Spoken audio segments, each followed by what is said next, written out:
अरे हमारे चैनल को सब्सक्राइब करें और साथ लगी घंटी को जोर से दबा दें। एक दफा का जिक्र है कि एक जंगल में जादूगर चील रहा करता था।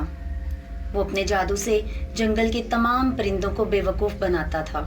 एक दफा हुआ कुछ यूं कि कालू कौवा चील जादूगर, जिसका नाम सामरी था, उसके पास आया और उससे कहता है, सामरी जी, अरे सामरी जी, प्रणाम। अरे ओ कालू कौवे, बताओ कैसे आना हुआ? सामरी जी, बात तो थोड़ी कठिन है, लेकिन मुझे पता है कि तुम ऐसा कर सकते हो। आखिर इस जंगल के जादूगर जो हो। सामरी के लिए कुछ कठिन नहीं, तुम बस अपना मसला बताओ। सामरी जी, मैं अपनी इस रंगत से तंग आ गया हूँ। मैं चाहता हूँ कि तुम मुझे अपने जादू से सुंदर बना दो। बस इतनी सी बात? सामरी के लिए कोई काम कठिन नहीं। ये कहकर सामरी जादूगर दिल ही दिल में थोड़ी देर कुछ सोचता है और कालू कौवे से कहता है, कालू कौवे, तुम्हारा ये काम हो जाएगा, लेकिन तुम्हें भी मेरा एक काम करना पड़ेगा। सामरी जी, बोलिए बोलिए, क्या करना होगा? तुम पूरे 10 दिन सारे घोंसलों से परिंदों के उतरे हुए पंख लेकर मेरे पास आ जाओ, फिर बाकी काम बाद में बताऊंगा। जो आ गया सामरी जी, मैं आज से ही ये काम शुरू करता हूँ। कालू कौवा अब रोजाना किसी न किसी परिंदे के घोंसले में चला जाता और उनके पंख इकट्ठा करता। 10 दिन बाद जब बहुत सारे और प्यारे प्यारे पंख इकट्ठे हो गए और वो सारे पंख लेकर सामरी जादूगर के पास चला गया।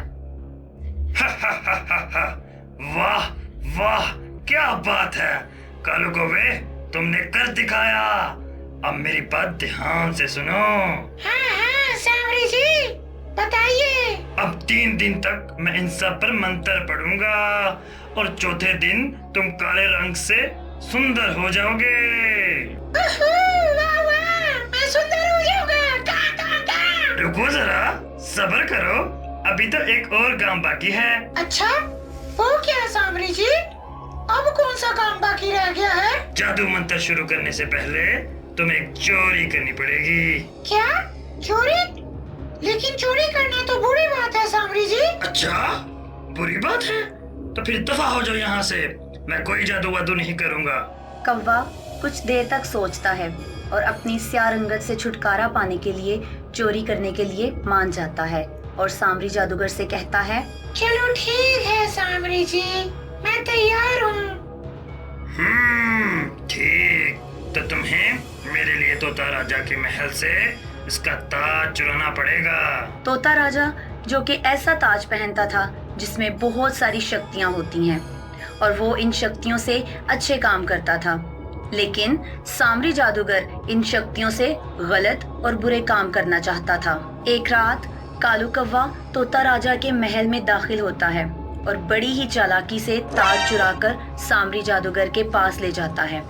सामरी जादूगर ये देखकर बहुत खुश होता है और कहता है, अब सारी शक्तियाँ मेरी मुट्ठी में होंगी और मैं सामरी जादूगर इस जंगल का बादशाह बनूंगा। अरे सामरी जी, मैंने अपना काम कर दिया, अब तुम मेरी मांग पूरी करो। हाँ, मेरे सामने बैठ जाओ। श्रीं ब्रिंग सर्वलिंग, भूत भविष्य वर्तमान बदलिंग, कालू कौवा सुंदर हो जाएं। शुफ शुफ शुफ। सामरी जादूगर जो ही मंत्र पढ़ता है, उधर सारे पंख कालू कौवे से चिपक जाते हैं और वो बहुत ही ज्यादा सुंदर हो जाता है और कालू कौवा कहता है, हिप हिप हुर्रे, मैं तो इतना सुंदर हो गया। आए हाय मजे, आए हाय मजे। उधर चील और कौवा अपनी खुशी मना रहे होते हैं। दूसरी तरफ महल में और पूरे जंगल में ताज के चोरी होने की खबर फैल जाती है। किसकी इतनी हिम्मत कि मेरे महल से मेरा ताज चुराए? राजा साहिब, आप परेशान न हो, मैं अभी सेनापति को जंगल में भिजवा देती हूँ ताकि वो चोर को ढूंढ ले। सेनापति तोता राजा की आज्ञा पर पूरे जंगल में चोर को तलाश करता है। सुनो सुनो, राजा साहिब ने आज्ञा दिया है कि जो कोई भी चोर के बारे में बताएगा उसे बहुत ज्यादा इनाम दिया जाएगा। कालू कौवा भी ये सारी बात सुन रहा होता है और लालच में आ जाता है। सोचता है कि ताज कौन सा मेरे पास है, मैं इनसे कहूँगा कि सामरी जादूगर ने चुराया है। इस तरह मुझे इनाम भी मिलेगा, मैं हीरो भी बन जाऊंगा और सारे जंगल की कवियाँ मुझ पे मरेंगी। सेनापति जी, मुझे पता है कि चोर कौन है। अच्छा, तो तुम्हें पता है? हमें भी लेकर चलो इस चोर के पास, आखिर पता तो चले चोर कौन है। कौवा सेनापति को लेकर सामरी जादूगर की गुफा में पहुंच जाता है। सब उसे कैद कर लेते हैं और राजा के पास लेकर चले जाते हैं। राजा अपना ताज पहनता है और सामरी जादूगर से पूछता है, सामरी, तुम? ऐसी उम्मीद तो नहीं थी तुमसे, तुमने ऐसा क्यों किया? महाराज, मैं लालच में आ गया था, मुझे माफ कर दो और मुझे छोड़ दो, मुझसे गलती हो गई। नहीं, तुम्हें चोरी की सजा मिलेगी। नहीं, मेरी बात सुनिए महाराज, मैं इस काम में अकेला नहीं था। क्या क्या मतलब है तुम्हारा? इस काम में और कौन शामिल है तुम्हारे साथ? सामरी जादूगर सारा माजरा बयान करता है। इसकी बात सुनकर तोता राजा कौवे को भी कैद में डालने का हुक्म देता है। कौवा, जो कि अपने घोंसले में बैठकर बड़े मजे से मौसम एंजॉय कर रहा होता है, सेनापति इसे भी पकड़कर जेल में कैद कर देते हैं। तो बच्चों, इस कहानी से हमें सीख मिलती है कि कभी भी चोरी नहीं करनी चाहिए और गलत काम में किसी का साथ नहीं देना चाहिए।